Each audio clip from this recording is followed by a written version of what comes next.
Welcome back to the Stay Room Only Podcast, episode 115. Baseball regular season is right around the corner. Same with NBA playoffs.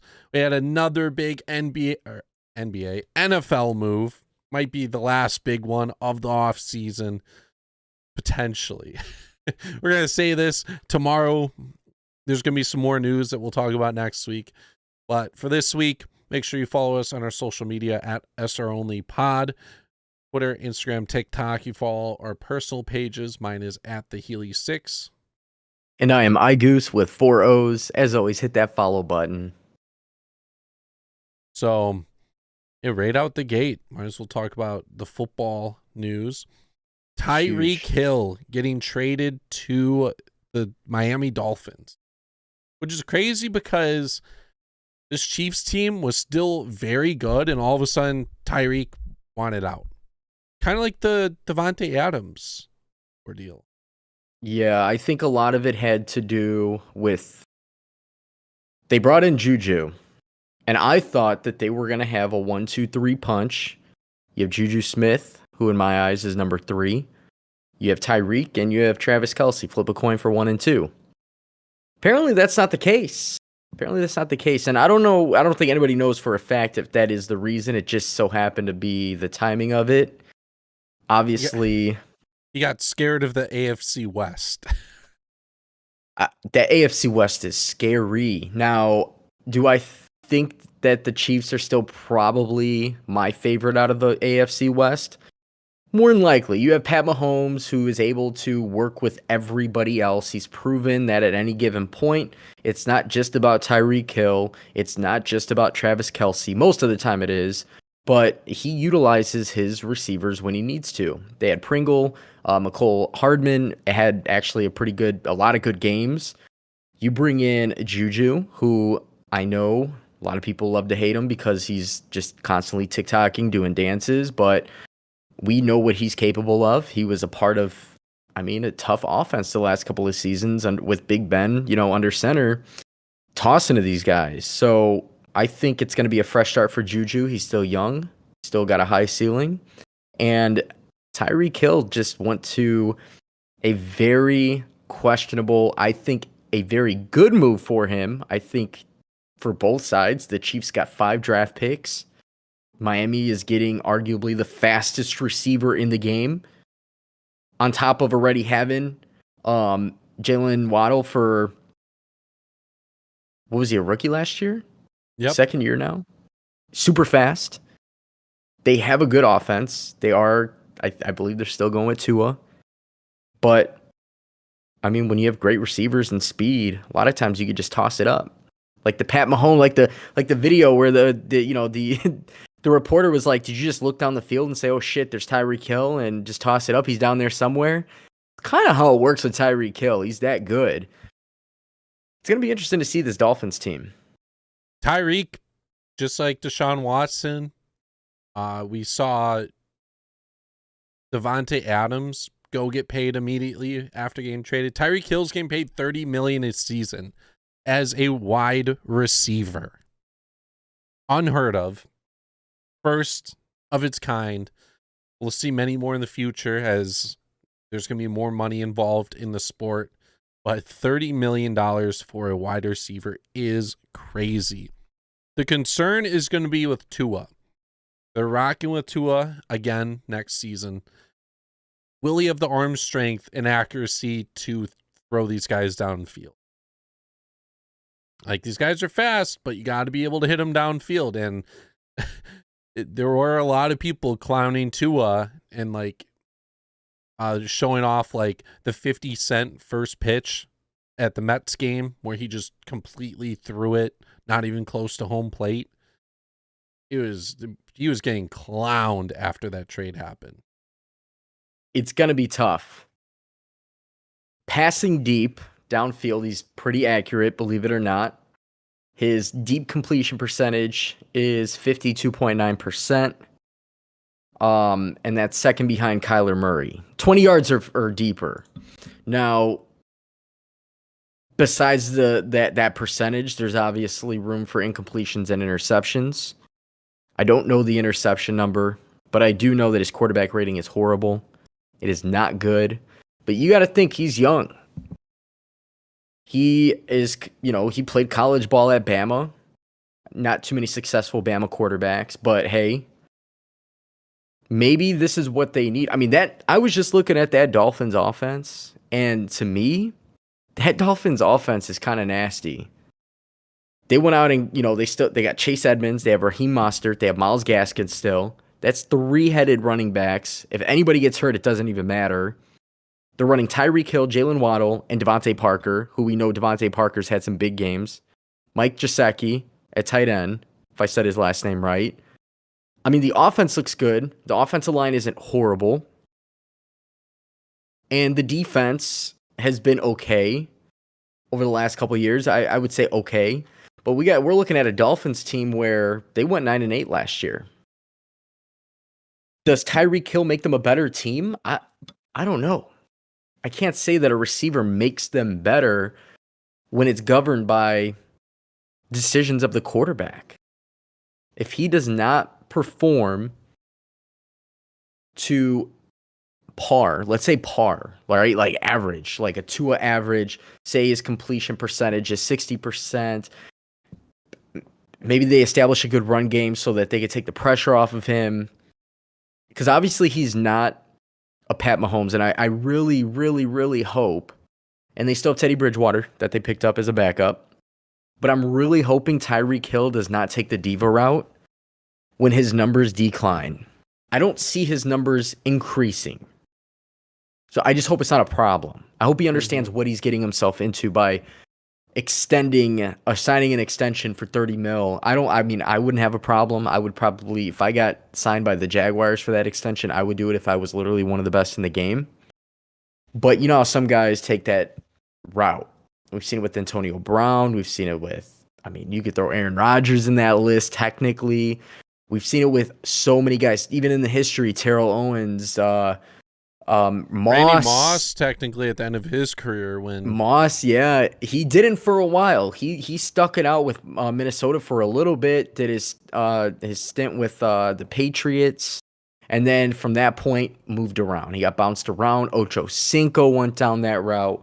We see it with guys who have this personality, and I kind of catch that vibe from Tyreek Hill. He's a social media.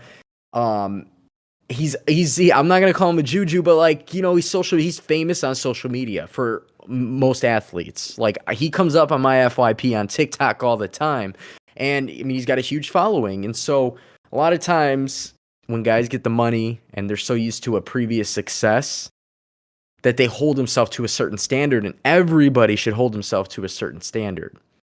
But his morale has got to stay up because everybody is looking to him, including Tua and the coaching and everybody else. He's got to set the standard, because as soon as his morale goes down, that team's going to crumble. Because it's going to be an immediate rebuild. They have all that money invested into him. And I think that they can compete. I think they have a nice little 3-year window with Tyreek. I'm not saying that they're instant playoff contention, but being 9-8 last year, I would assume they should be a plus 500 team again this year.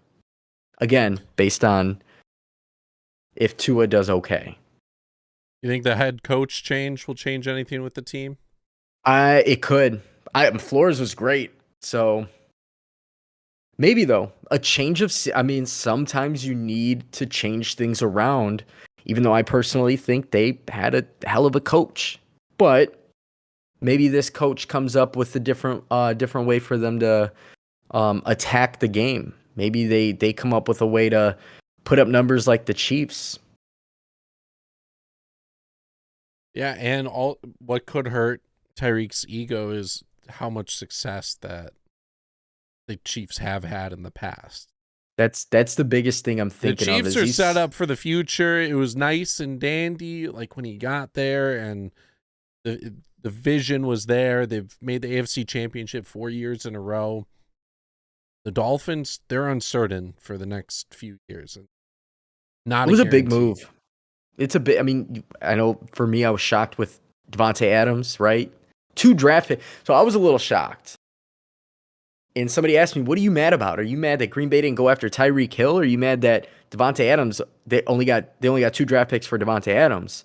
And I was like, well, now that you mention it, I'm a little upset because they're not addressing the receiver position yet. And I know that there's time, there's the draft, there's other things. But the fact that they got 2 draft picks, the first round and second round, first round's cool, second round's cool, I guess.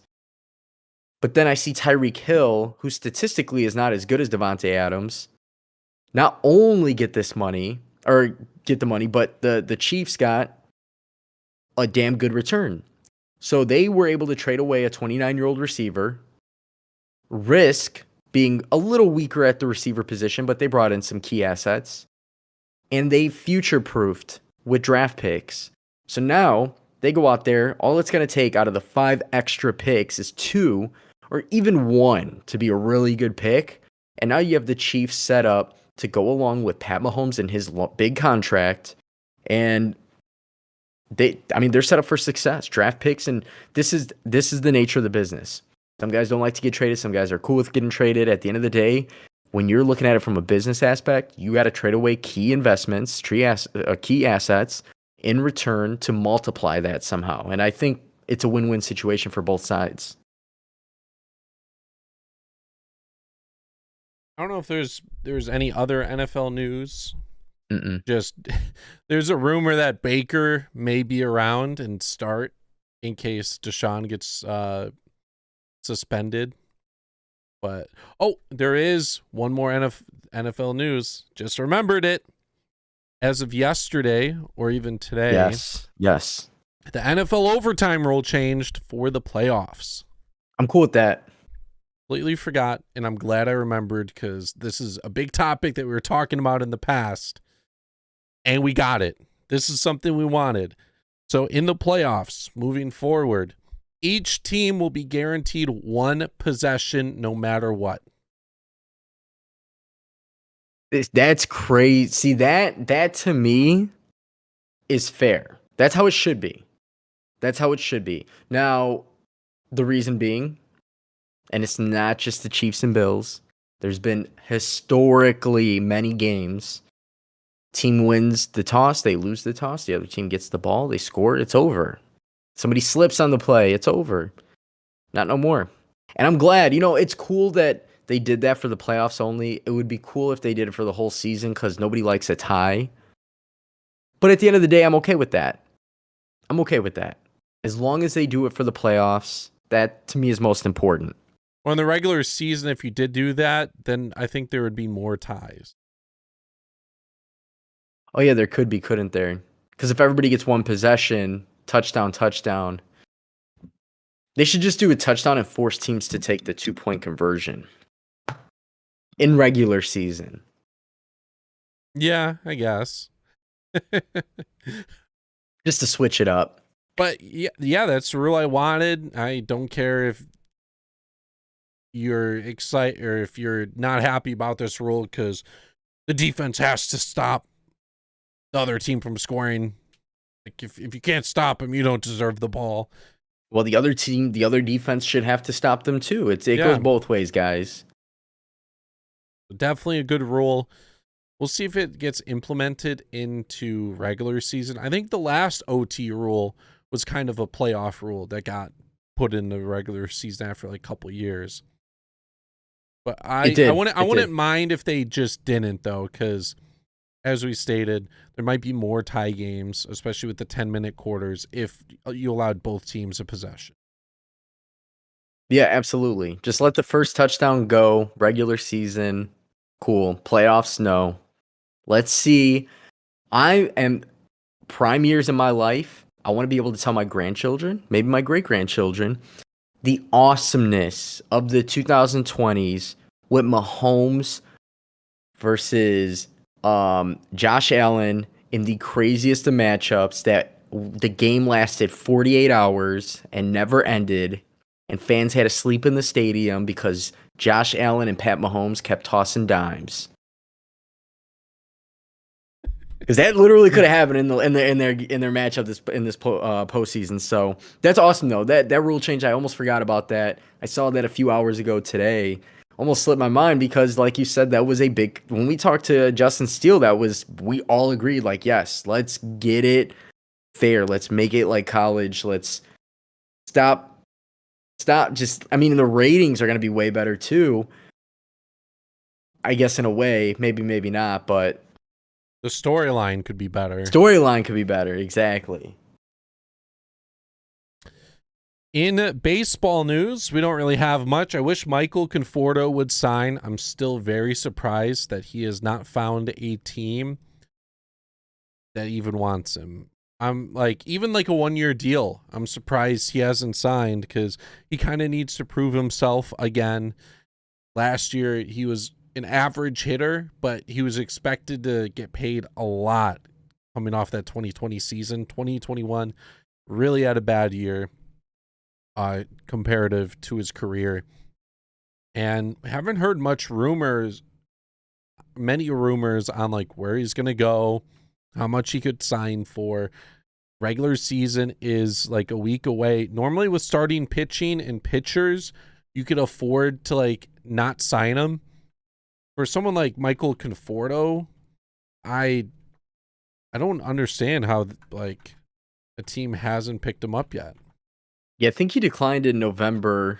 I know it was last year. It was 1 year, $18.4 million qualifying offer, and insisted on becoming a free agent. I mean, he bet on himself, and a lot of times guys do that, especially in big leagues too, because there's times where guys start off hot, they have a bad couple of years, and then they come back. I know there was rumors of him and the Sox having interest, the White Sox, the Mets. Yeah, they need a right fielder. Yeah, according to Tony La Russa, they don't. But and then there's mutual interest. I keep seeing stuff about the Mets, him staying with the Mets. So we'll see what happens. That'll be hopefully before see a opening. 1-year prove it deal from him. Yeah, here's 1 year. Here's, instead of the 18 million that we were gonna give you, here's 10. I'm gonna give you half, if that, 9. So, yeah. Which obviously in baseball is not a whole lot, but I think it's good for a 1 year prove it deal. Conforto turned down $100 million, and they also turned down the $18.4 million qualifying offer. That $100 million. That's a tough. See, like I was saying before, like us as average people, we would never do that. But but he probably could if he had the same season in 2021 as he's had the past few. He could have easily gone like 150, 160. Oh, absolutely. He could have gotten a huge bonus. And he's not old. No, he's 28. He's not old. So I'm surprised. I'm a little surprised. Unless there's an asking price that's like through the roof. Yeah, I just don't get it. Or maybe he signs like a 1-year deal with some team that's not great, and then they trade him halfway through the year. That could be cool. Possible. Give him some money and trade him in halfway through the season. The more wholesome news, and kind of sad, Albert Pujols returning to the Cardinals for his final major league season. He confirmed it. This will be his last season. The Cardinals, now that they have a DH, signed Pujols, who had a 900 plus OPS, first left-handed pitching last year. He had 13 home runs last year. He's going to help out their offense against left-handed pitching. Oh, absolutely. Absolutely. We're talking about a guy who I think has some determination. He's closing out his career where it started in St. Louis, which he's been in the league for a long time. He came in the league in 2001 and immediately bursted onto the scene. I just remember the Sports Center commercials of him being the machine. He was always the machine. That was the thing. He would be in the Sports Center office and he'd be like literally a machine, like Terminator. And now we can potentially see him close out in a weak division. Who knows? The Cardinals might take the division. You never know. And we might witness him hitting 700 home runs in his career. Oh, it is going to be tough. 21 home runs. for a guy who's 40 plus. As I said, he only hit like 13 last year. He would have to play a lot and play well. I think if he hits as well against lefties, he could have a decent chance. What he's going to have to do better is hit against righties this year. Just somehow turn back the clock and crush righties again, and we could see him get 700. It's just so unfortunate with his injuries, but the main reason that will keep him away from that 700 milestone and will also keep other players away from huge milestones in their career, the 2020 60-game season. That, yes, absolutely. Where he got to play, he only played 40 games, 163 plate appearances. For him, you're talking about a guy who averaged over 600 plate appearances every year leading up until then. I personally think he can get it. He had combined last year between the Angels and the Dodgers. He had 17 home runs in 109 games, 296 plate appearances. Let him play 120 games, 11 more games. Let him get some more plate appearances. And I think we're talking about one day we're going to be like, hey, let's go out. We need to go here. We're going to pour up a drink and we're going to watch Albert Pujols, somebody we grew up on as children, make history. Because I'm going to the first Cubs-Cards game. There's no doubt about it. Or, not the first one. I'm going to make sure our boy Justin Steele is pitching just because he's a lefty. Ooh, that'd be interesting. That'd be interesting to see. You got to see if they're playing in like August or September. Here's the thing, though. That would be ideal. I want the confirmed he is playing.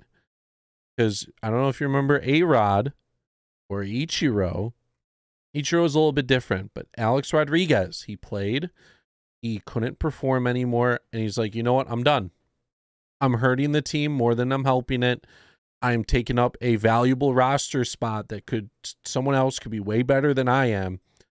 And he retired in like July, August. I remember that. It's possible. So Pujols, Albert, if he doesn't have a great year, let's say he hits just around 800 against lefties. He can't hit righties. He's super slow.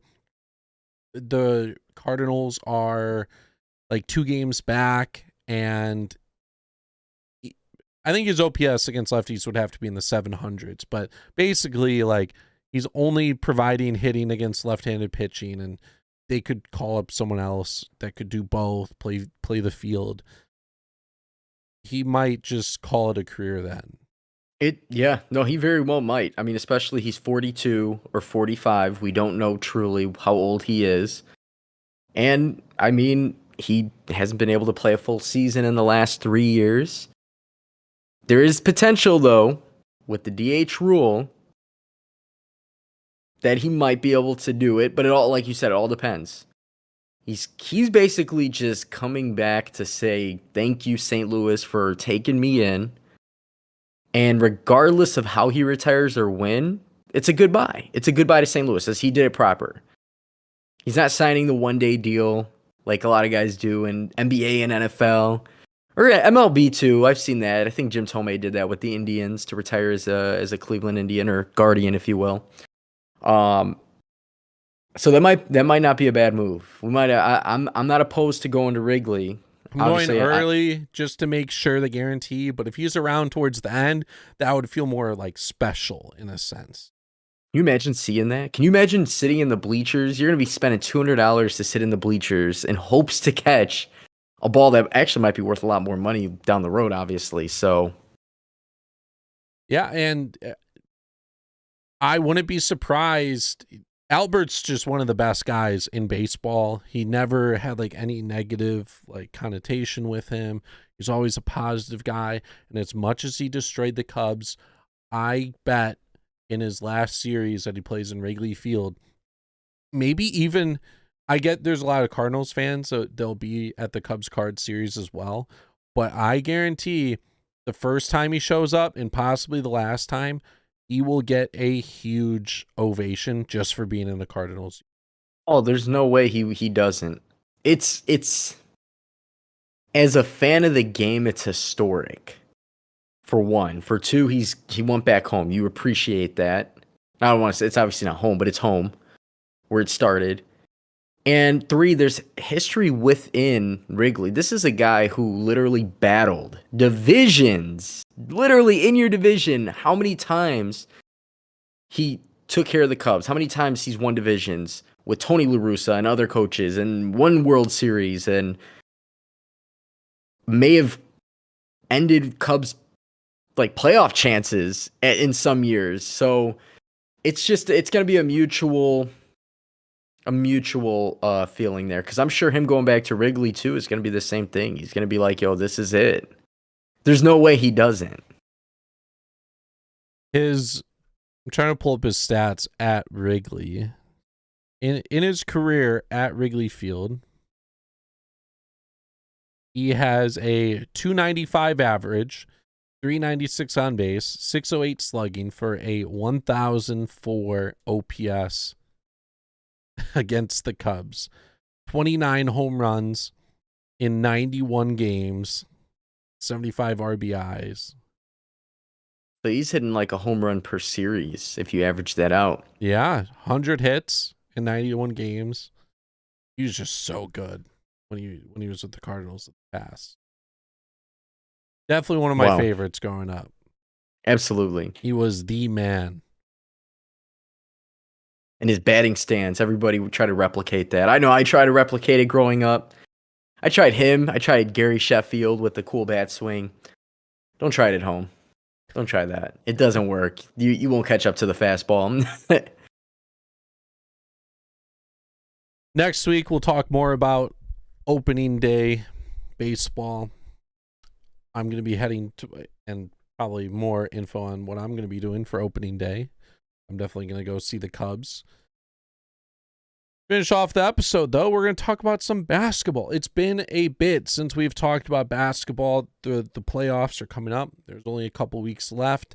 There's 6 or 7 games to be played for multiple teams. And I guess first off, I have written down the Bulls are scary, but not in a bad way. Not good intention at all. The Bulls are crumbling so quickly. They're so fast. I'm trying to figure out what is going on. We're talking about a few months ago, we're talking about the Bulls being a top 5 defense. Yeah. They're healthy, minus it's the Lonzo. injuries. It's the injuries. No, it's not. You got to beat good teams. They are 0-16 versus the top 3 teams of each division. Once I am confident if Lonzo Ball can come back, which we got bad news. We got bad news about Lonzo last week. Had to stop running for 10 days. He needs to keep rehabbing his knee. So with 8 games left, there's 2 weeks of basketball, we'll call it. Bulls are potentially battling for the 5th/6th seed. Not looking likely to finish better than 6th. DeRozan is not playing at the MVP level that he did on that 1-month stretch where he was dominating night in and night out. He's still, I would say he's doing okay. He's still getting to the line. His mid-range is still good, so I'm not worried about DeMar. It's just everybody around DeMar and Levine, who tonight so far is having a mediocre game. They need to get my hope is we're seeing guys such as Vooch, such as Kobe White, Pat Williams. We're seeing like different rotations to know exactly how we're attacking in the playoffs. So once Lonzo Ball comes back, we know Caruso's jumping back to the bench, but he's not a bench player. He's going to play 6-man role. Defense is crazy. That's important too. Our defense, our bench has been whack. Our bench has not been good. Minus Kobe White scoring here and there. When Levine was out for a little bit, yeah, he had big games. He's come off the bench. He's played good. We just got Pat Williams back.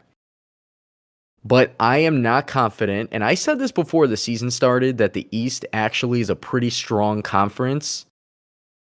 that the Bulls might be fourth best. Boston snuck up there. Boston's been one of the hottest teams since All-Star break. And they have a 4-game lead over Chicago in the 4th spot. Chicago right now is tied with Toronto, but they have the tiebreaker in the 5th seed. Toronto's 6th. Cleveland is a game behind. Brooklyn's 4 games behind. I don't think Brooklyn's going to catch. I think Brooklyn's going to end up settling as an 8th seed, which is okay. They'll be okay. But I'm not confident for the Bulls. If the Bulls fall to the 6th seed, I don't know if I want to actually go to a Bulls game in the playoffs against Milwaukee, who's 3rd.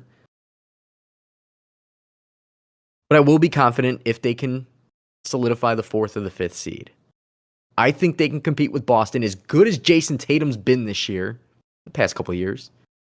Jaylen Brown is a difference maker, but so is Marcus Smart. Marcus Smart, to the media, made a big deal a few months back saying, we cannot play through 2 guys. You cannot just go to the same guy down the stretch. He complained. Without really complaining, but he complained. And he's been key. He's been clutch on the defensive side. He's been a good facilitator. The team is playing well. The only downside with Boston is the fact that they just lost Robert Williams with a meniscus tear. They don't know how long he's going to be out. He might be able to play for second, I'd say 3rd round earliest if they're lucky. That is a key. We're talking about a guy that averages nearly a double-double a game, 10 points a game, almost 10 boards, on 74, I'm going to call it 74% shooting from the field. I know he doesn't shoot a lot. He doesn't need to. But that is quality. That is a guy who can literally take over. There's been games where he scored a lot. And that's going to hurt them. And I like that because, I don't like that he's hurt. I don't like to see anybody hurt. But for the Bulls' purpose, you take away him, now they're forced to play Horford. A little bit older, a little bit slower, still pretty solid. And then they also have Daniel Tice. They got Daniel Tice back, who's pretty good. And we'll probably see a little bit of Grant Williams sliding over to maybe the 4. He plays quite a bit. So, with that being said, Lonzo Ball comes back. Bulls can stay in the 4th or the 5th seed. It's probably going to be a 6-game series, 7-game series against Boston, which we want. I want to see the Bulls struggle in a series. Obviously, I want them to win, but I want to see them struggle so they can figure out, okay, wait. Let's take it back a notch. This was working for us in the beginning of the season.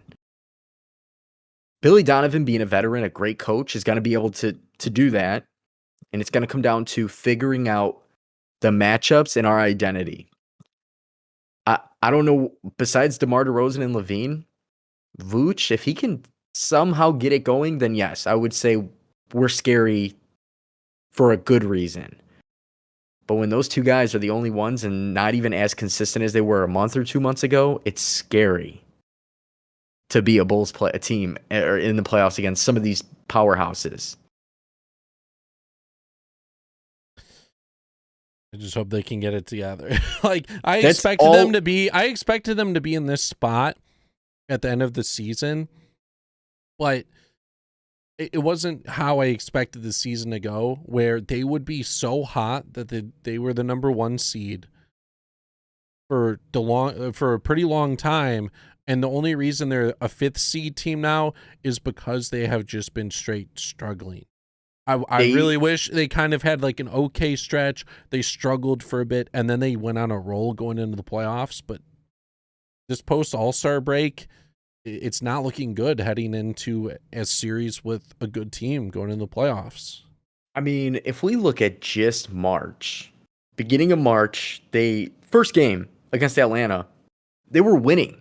And we saw Trae Young take over, which we know Trae Young is capable of doing that against any team because Trae Young is just that guy. But it was downhill the whole season against good teams, and I wouldn't even consider Atlanta they don't have really a winning record. Bulls are what, 0-16, 0-17? They finally just beat the Cleveland Cavaliers last week. by 4, didn't even drop 100 points. They were up big. Drake, They're up pretty decent in that game too. they had a good lead in that game. They started off hot. Cleveland also without Evan Mobley now. I don't know. They don't have a timetable. For sure missing the game against Dallas and a few games potentially. So that might hurt Cleveland. Allen's been out. I love Darius Garland. Can you imagine Darius Garland, Colin Sexton? Who would run the 3? Lauri Markkanen, Evan Mobley, and Jared Allen. You have Kevin Love off the bench. I mean, we're talking about a team that actually in the East could, if the moves are made in the next season or two, they can be very dangerous. But they're a little hurt right now. We were talking about strength of schedule, and it's not looking good for the Bulls the rest of the season. They're winning tonight against Washington. They're up 8, which they should win against a team like that. No offense to Washington fans, but kind of a weak team when your best player's been out. After that, we do go and face the Clippers. We have the Clippers at home, which have been an okay team somehow, considering they've been without Kawhi, they've been without Paul George, who might be coming back relatively soon. After that, it starts April. Miami, Milwaukee, Boston. Then we have Charlotte. These are all home games, which is key. This is key. And then there is Sunday, April 10th, time to be determined against Minnesota, which again is tough. Why? Because Cat has been playing a damn good game. Minnesota's been damn good this season. They stepped it up. The Bulls have a scary schedule, and without the timetable for the return of Lonzo Ball, I'm not confident that this team is going to finish 4th or 5th seed. Unfortunately. You mentioned Boston's schedule was not as bad. If Boston faces Miami, the Pacers, the Wizards, the Bulls, Milwaukee. So they got, I would say, an easier schedule. I'm just going to say Boston is going to, they secured that spot, in my opinion. Yeah, they had a 40% chance of winning out and making the 1 seed. Which they were the 1 seed, obviously separated by a game and a half. You have Miami right there. Milwaukee's right there. Yeah, 4 teams separated by 1 game at the moment. Which is nuts. Philadelphia. Dude, Philly's still good too. We can't forget about Philly. And in the East, we're going to still talk about Brooklyn over the next couple of weeks because they're an 8th seed. They probably are going to finish at 8th seed unless they sneak up past Cleveland, but they're going to be in the playoff tourney, and I assume they're going to win. Question there is, as you mentioned before the podcast, do you know when Ben Simmons is coming back? I don't think anybody knows. We've seen him in shoot-arounds, like in practice. I don't know if he's ready for contact yet. He's going to be key. If they get him back, just in the flow of things, I mean, we're talking fresh legs, a guy who hasn't played in a while. Let him play these last 2 to 3 games. Let him get those minutes. Let him get used to it. That Nets team is going to be dangerous against any of the top seeds in the East, clearly. Yeah, I'm not really finding any timetable for him to come back. Yeah, I think it's been scattered news here and there. There's videos of him in practice and doing one-on-one drills with a coach. And I know his issue is mental. It's not a physical issue, so that's still a problem though. Maybe he's got to get over a hurdle. But I wouldn't be opposed to throwing. I'm not a gambling man. There's not financial advice, but the Brooklyn money line on winning the championship has got to be pretty nice. And considering that team, Andre Drummond might be the new NBA logo with the peace sign. Who knows? Durant, Kyrie's had some damn good games. They raised the mandate. He can play at home finally, which the week before they fined him for going back in the locker room, which is hilarious. But that team is scary.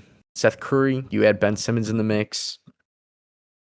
The East is going to be a fun conference to watch in the playoffs because of how close in talent everybody is. Like the top teams, even some of the bottom teams. I mean, Charlotte can score 140 points on any given night.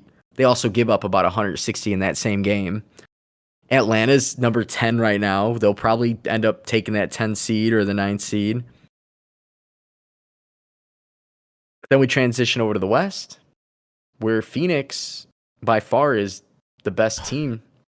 It's They close have with a Memphis. 13-game lead over the number 1 seed in the East.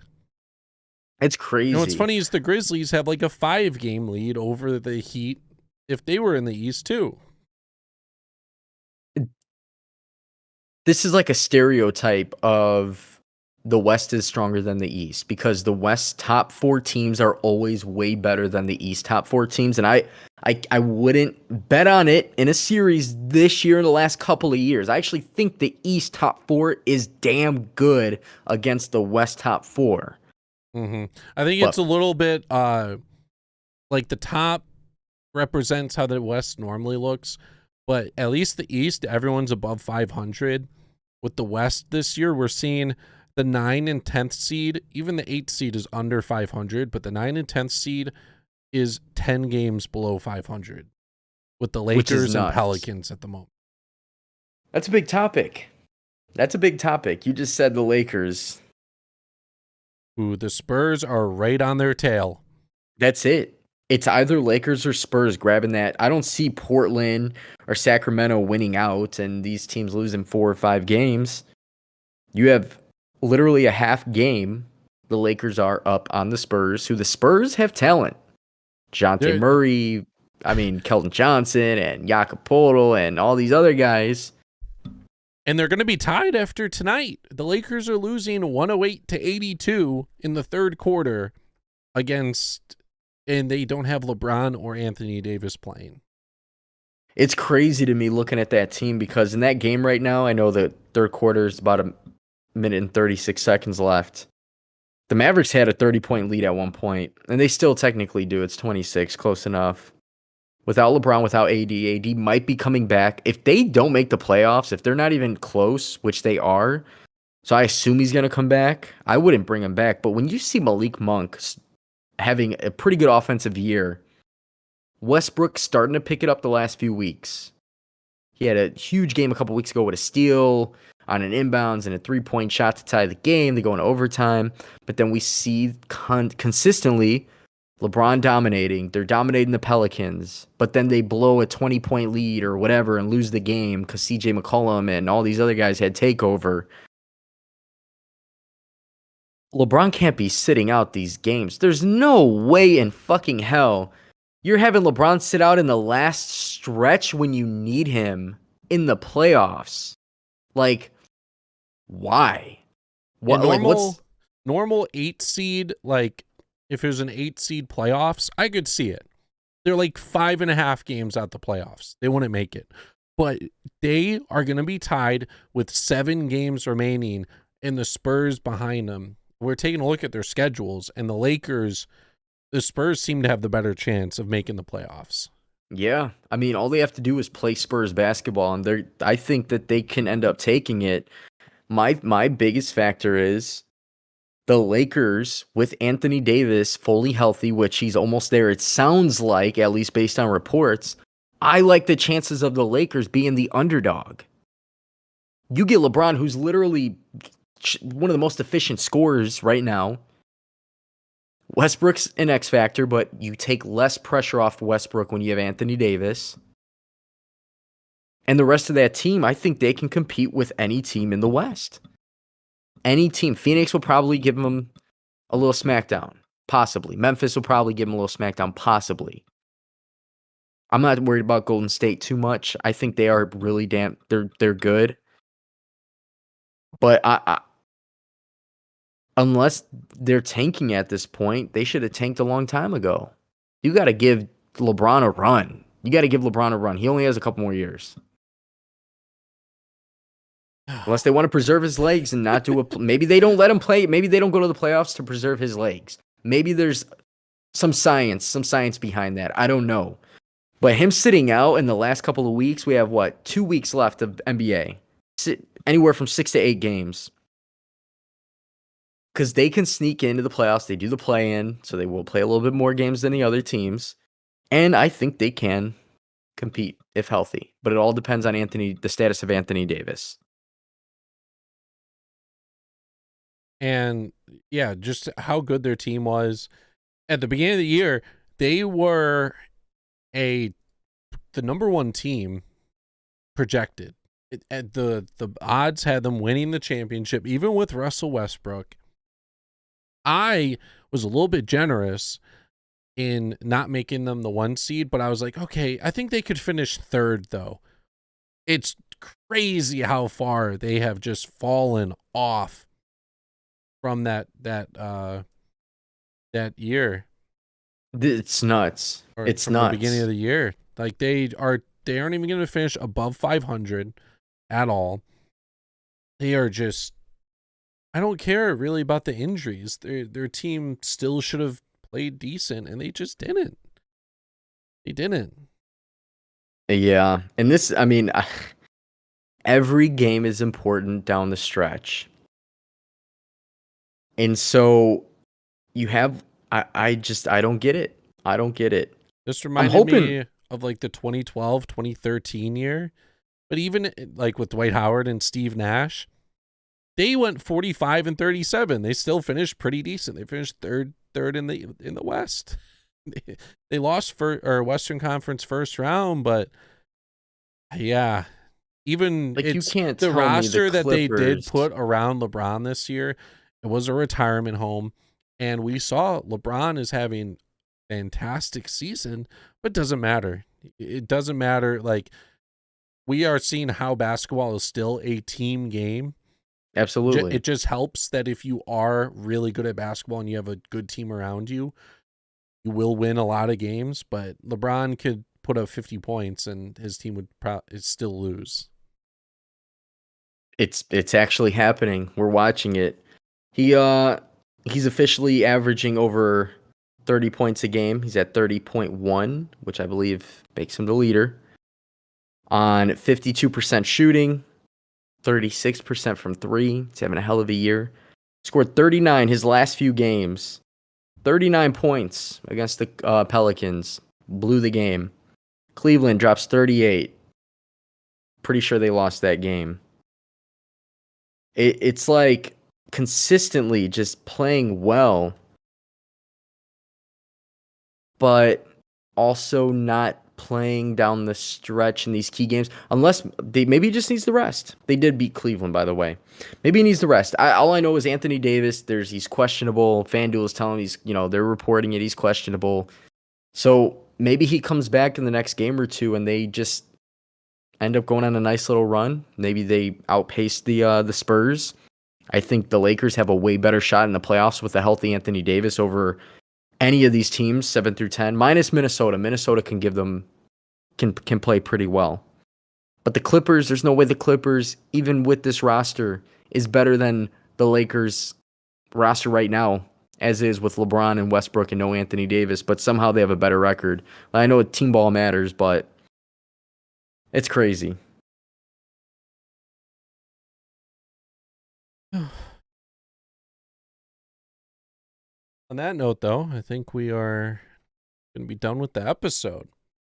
Next week, we will have, by next week, we will see 4 games played, technically, by the Lakers, and we will have seen 4 games played by the Spurs, with 3 games to go.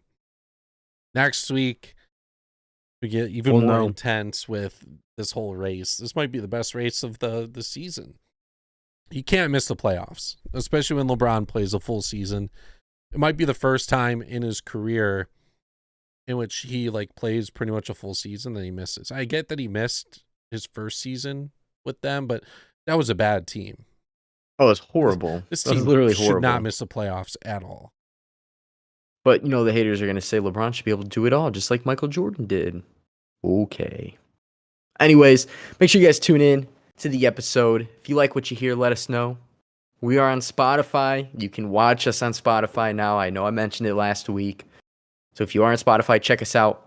We're still going to be on Apple Podcasts. We're on YouTube as well. Social media, SR Only Pod, Twitter, Instagram, TikTok. You can follow our personal accounts on my Goose with 4 O's, and we have Healy as well. I am at the Healy6 on Twitter and Instagram. So follow me there. Hope to see you guys next week. Yep.